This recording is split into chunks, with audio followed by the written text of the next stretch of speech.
National parks are beautiful in daylight, but when the sun disappears and the trees turn black, you realize something terrifying. You're not the only thing awake in those woods.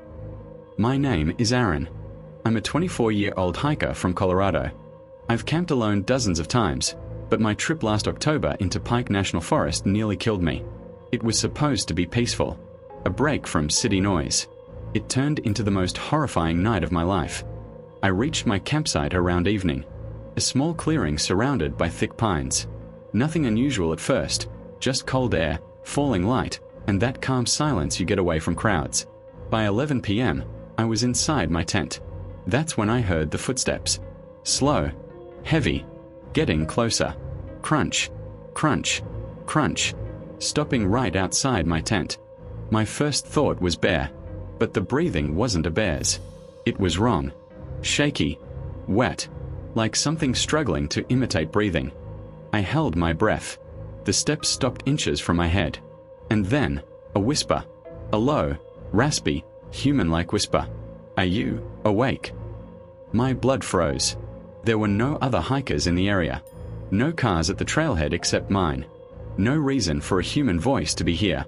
Yet something was standing right outside my tent. Breathing. Whispering. Waiting. Then the breathing stopped. Total silence. I didn't hear it walk away. I didn't sleep again. At sunrise, I stepped out and checked the ground. No footprints. Just long, dragged lines in the dirt, like something had scraped its feet while circling my tent. I decided to hike toward a ranger site. I didn't want to be alone anymore, but the deeper I went, the more lost I became. The more watched I felt. And then, I saw it. At first I thought it was a tall hiker, but the way it stood, stiff and unnatural, made something inside me tense. I yelled, "Hey, you okay?" The figure didn't respond. Instead, it moved behind a tree with slow, bending movements, like its limbs weren't attached correctly. A chill ran through me.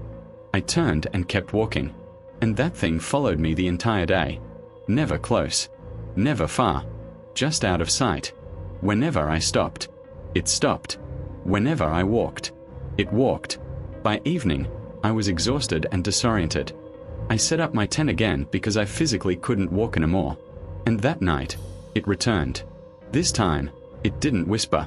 It spoke. Around 1 a.m., branches snapped. Something big moved just outside the dim glow of my fire. Then a voice, broken, stretched, like a human voice played backward. "Aaron, are you still awake?" My heart nearly stopped. It knew my name. I grabbed my flashlight and pointed it toward the sound. What the beam revealed, I will never forget. It was at least 7 feet tall. Pale skin. Arms too long for its body. Eyes that reflected white like animal eyes, but positioned like a person's. It stared at me, head tilted, as if studying me. I dropped the flashlight in shock. The creature stepped closer, slowly, like it enjoyed fear. I did the only thing I could think to do. I sprinted. I didn't look back. I didn't breathe. I didn't think. I ran through darkness, branches ripping my arms, my legs shaking. I swear I heard it running behind me. Not fast, not chasing, but keeping pace.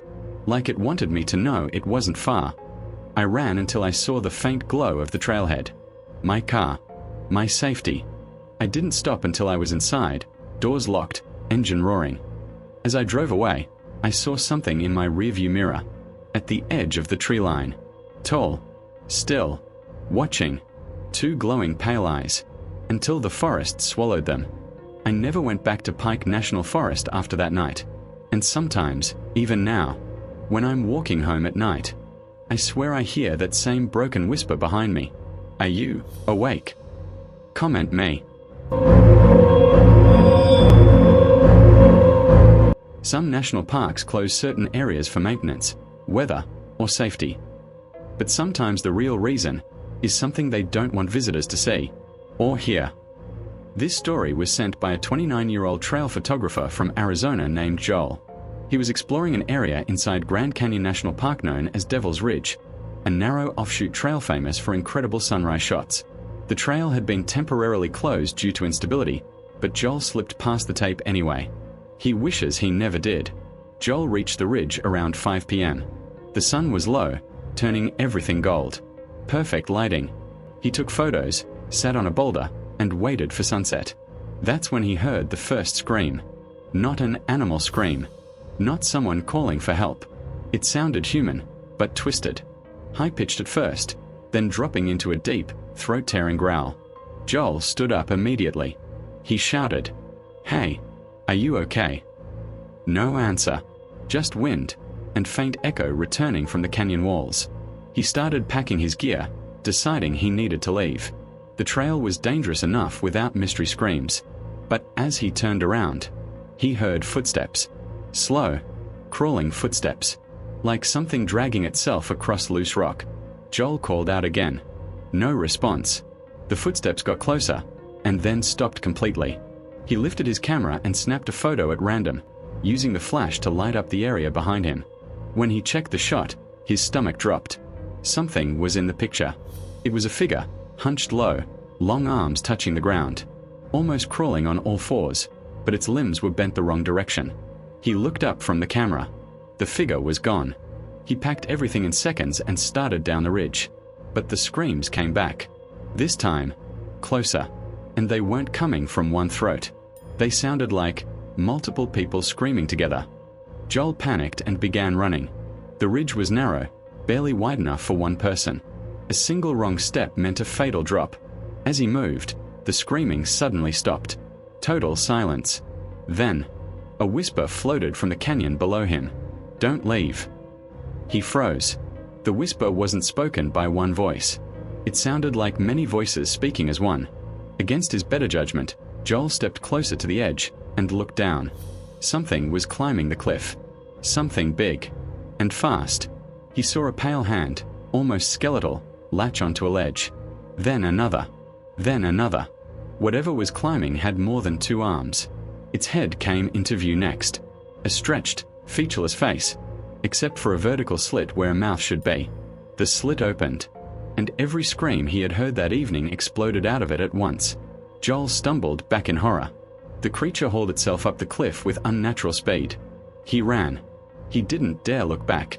He could hear rocks breaking behind him, something heavy scraping its body against the cliff wall as it climbed. Halfway down the ridge trail, he tripped. His camera fell and shattered. Before he could grab it, he saw something in the broken lens reflection. The creature had reached the ridge. It was standing upright now, towering over him. Its mouth slit opening, stretching, shaking, ready to scream. Joel covered his ears and sprinted with everything he had. He didn't stop until he saw rangers near the trail entrance. He collapsed, shaking and crying. When he tried to explain what happened, the rangers exchanged looks.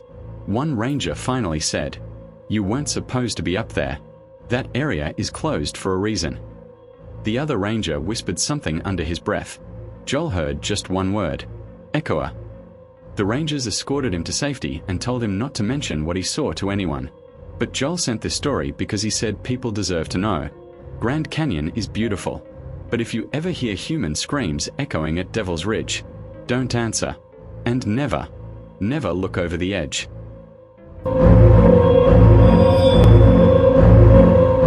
Most missing campers are eventually found, sometimes safe, sometimes not. But a few simply vanish. No tracks, no remains, no clues. And sometimes the forest gives you signs that one of them never really left. This story was sent by a 32-year-old woman named Mia who went camping with her husband, Eric, in Washington's Olympic National Park. They'd camped many times before, but this was the first time they chose a spot listed online as a beautiful yet rarely used campsite. There was a reason it was rarely used. They just didn't know it yet. When they arrived, the place was unusually silent. No birds, no insects, just wind moving through mossy trees. After setting up their tent, they noticed something strange. Another tent about 30 feet away. Old, dirty, weather-beaten. Looked like it hadn't been touched in years. Inside was a backpack. Eric checked inside. Clothes, a canteen, a folded map, but no wallet, no ID, no sign of the camper. Mia felt uneasy, but Eric shrugged it off. Probably someone abandoned their gear. But that night, they learned otherwise. Around midnight, they heard footsteps. Not animal footsteps. Human steps. Slow. Crunching. Circling their tent. Mia whispered, "Eric, someone's out there." Eric grabbed a flashlight and quietly unzipped the tent flap. But before he could shine it, a voice spoke from outside. A man's voice. Very close. Very calm. "Is someone in my tent?" MIA's heart dropped. The voice came from the direction of the old abandoned tent. Eric froze. He whispered to Mia, "No one's in that tent." The footsteps came closer. Crunch. Crunch. They stopped right in front of their own tent. Then the man spoke again. Same calm, empty tone. "Someone moved my things." Mia covered her mouth to stop herself from screaming. Eric tightened his grip on the flashlight. The man continued, "Where is my map?" Eric yelled, "We don't have anything. Leave us alone." Silence. Then the silhouette leaned closer. They could hear breathing, slow and hollow. Finally, the man murmured, "Give it back." Eric ripped open the tent zipper and blasted the flashlight outside. No one was there. Not a trace. But the footsteps began again, moving fast, circling around them. Twice. 3 times. 4 times. Then they stopped, right behind the old abandoned tent. The old tent was now unzipped. It had been closed earlier. Eric and Mia backed away slowly, flashlight still aimed. They saw something inside the old tent they were sure wasn't there before. A man, sitting perfectly still, back facing them, head tilted downward, hands resting on his knees. He wasn't moving. Eric called out shakily, "Sir, are you okay?" The man didn't respond, didn't turn his head, didn't breathe. He just sat there like a mannequin. Eric and Mia slowly walked backward toward their car, never turning their backs to him. But when their flashlight flickered for half a second, he moved. He stood up in one fast, unnatural motion. His head rotated toward them more than any human neck should. In a broken, whispery voice, he said, "Give it back." Eric dropped the flashlight and they both ran. Branches hit their faces. Roots tripped their feet. But they didn't stop until they reached their car. Mia looked back just once. The man was standing at the tree line, completely still, watching. They sped down the dirt road until they reached the ranger station. Shaking, exhausted, and terrified, they explained everything. The ranger's face went pale. He said, "That campsite shouldn't be open. A man went missing there 12 years ago. Experienced camper. Never found. Not a trace." Eric said, "His tent is still there." The ranger shook his head slowly. "No, we removed that tent years ago." Mia insisted, "But we saw it." The ranger swallowed hard. "You're not the first ones to say that." To this day, the old camper's tent is still reported by hikers, sometimes intact, sometimes collapsed, sometimes empty, sometimes not. But if you go near that area and hear footsteps around your tent, if you hear a calm voice asking, "Is someone in my tent?" do not answer. Do not move. And whatever you do, don't touch anything that isn't yours. If this story gave you chills, don't leave yet. There are more real encounters way scarier than this one. So before you scroll, hit that like button, drop a comment telling me your scariest experience, and subscribe to True Nightmare. 4 new terrifying true stories every night.